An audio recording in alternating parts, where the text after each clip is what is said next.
Most people didn't look twice when Matteo Rivas walked into Cambridge Hall. And that was exactly how he wanted it. The security guard at the back entrance gave him the usual nod out of familiarity, just habit. Matteo delivered for Red Planet Pizza 5 nights a week. Always the same insulated jacket, same squeaky-wheeled bag, same scent of oregano and exhausted ambition. To everyone else, he blended into the walls. But Matteo didn't move like the rest.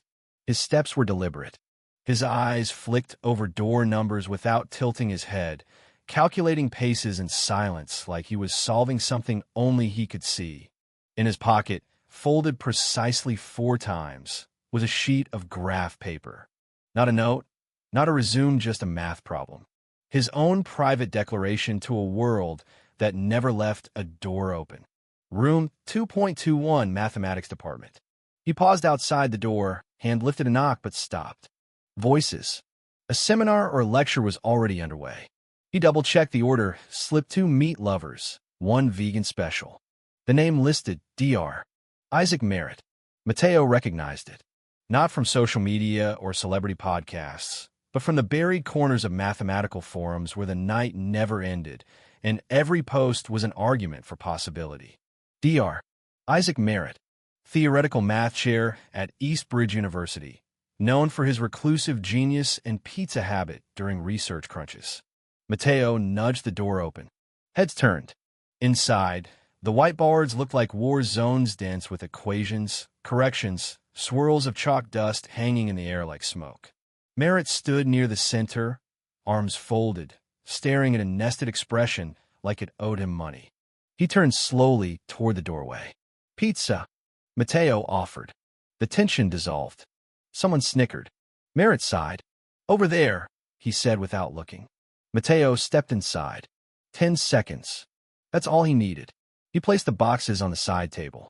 Then, quietly, discreetly, he slipped the folded paper beneath the top box like it was nothing more than an extra napkin. No one noticed. No one ever did. By the time the door clicked shut behind him, he was already down the hall. Inside the seminar room, Merritt lifted the top box absent-mindedly. He wasn't hungry, just annoyed. He reached in and then paused. A corner of white, misaligned. He pulled it out. Just a piece of graph paper, smudged and creased. At the top, written in pencil, monadic reduction reinterpretation via bounded topology. If incorrect, kindly recycle. No name, no school, just equations. 5 minutes later, Dr. Isaac Merritt was no longer reading the board. He was reading the paper, and he wasn't eating. Matteo didn't go home. He rarely did right away. His tiny apartment above the dry cleaner smelled like mildew and reheated rice. Instead, he sat on a bench near the university science library, notebook on his knees, hood pulled low. 3 deliveries still left tonight. But right now, he was chasing a pattern in his head-bounded variables, topological decay, a proof half-finished and another barely beginning. Numbers never lied. Not when he lost his home. Not when he lost his mother. Not when every form he tried to fill out asked for documents he didn't have. They didn't care about his past or his accent. They only asked if the logic held. He thought back to the first time he'd seen a chalkboard. He was 6. His mother cleaned for a technical college in the city they fled from. While she scrubbed floors, Matteo waited outside lecture rooms, listening to muffled voices through gaps in the doors. Back then, he didn't understand what he heard. But he remembered the rhythm, the cadence of logic. Years later, in a shelter in another country, Matteo taught himself algebra from discarded textbooks in library donation bins. Language had been a barrier. Math was not. He made notebooks out of flattened cereal boxes. When he finally tested into a community college placement exam, he aced it. But when they asked for transcripts or a social security number, he had nothing. So now, he delivered pizzas and carried equations in his coat. That night, something new stirred inside a barely stable structure he'd been working on. A linkage between topological invariants and recursive operators. He wrote until the ink bled through the page. Maybe the sheet he left wasn't a goodbye. Maybe it was the start of something. Inside Cambridge Hall, Merritt still hadn't moved. The paper lay flat on the desk. He dismissed entire PhD dissertations in under 30 seconds. He once rejected a 5-month peer-reviewed proof with one word: superficial. He didn't do small talk, didn't do faculty mixers. He lived inside logic. Cold, methodical, unbending logic. Which is why this page creased, pencil written, anonymous was making his skin prickle. The mistakes weren't conceptual, only stylistic. Loose notation, an omitted variable on page 2. But the leap to connective logic was new and brilliant. Merritt opened his encrypted draft from 2 years ago, his own unfinished attempt at the same reduction. He laid the paper next to it. Not copied. Original. A different path to the same terrain. He replayed the delivery in his head. The kid. Young.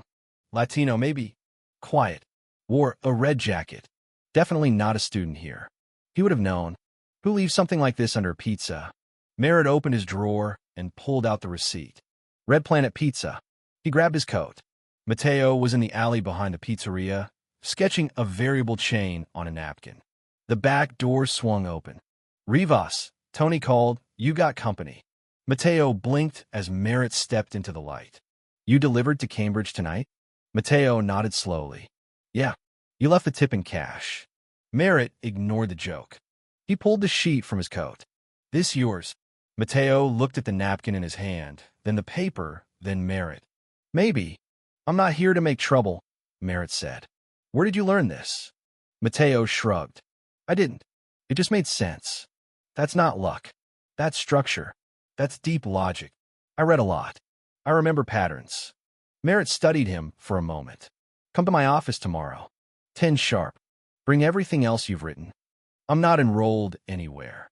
I'm aware. I don't have documents. Bring your mind. That's what matters. The next morning, Matteo stood in front of Merritt's office gripping a battered envelope full of folded pages. No fancy binders, just scrap paper, smudged corners, incorrections in every margin. He knocked once. Come in, Merritt called. The office was spare. One chair, one desk, a whiteboard that stretched wall to wall. Merritt sat as if he'd never moved since last night. Matteo stepped in. You're early, Merritt noted. I like early. Seed. Matteo did. You said it made sense. Why math? Matteo looked up. Because it doesn't care who you are. Merritt nodded. May I? Matteo passed the folder. Merritt flipped through the first few pages. His eyes narrowed, then widened. You're not solving problems, he said. You're inventing them. Is that bad? It's dangerous, though, the people who think only degrees produce ideas. He flipped to a page with only a question and a doodle matrix. This, where did it come from? A dream, or maybe a fever. I just saw it. There's a symposium next week. Faculty only. I want you there. They'll know I don't belong. That's their boundary, not yours. At the event, Matteo wore his cleanest clothes. Still smelled like garlic. He sat in the back. No one knew his name. But he listened. Listened to theorems folding into questions, proofs unraveling in real time. Halfway through, someone presented on constrained networks. Everyone missed the same thing. Matteo raised his hand. Barker, the presenter, blinked.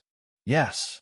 You're treating redundancy as error, Matteo said, standing. But what if it's structure? He drew a counterexample. Silence followed. Barker stared, then nodded. Continue. Afterward, Barker approached him outside. You just challenged me. That's rare. I wasn't trying to win.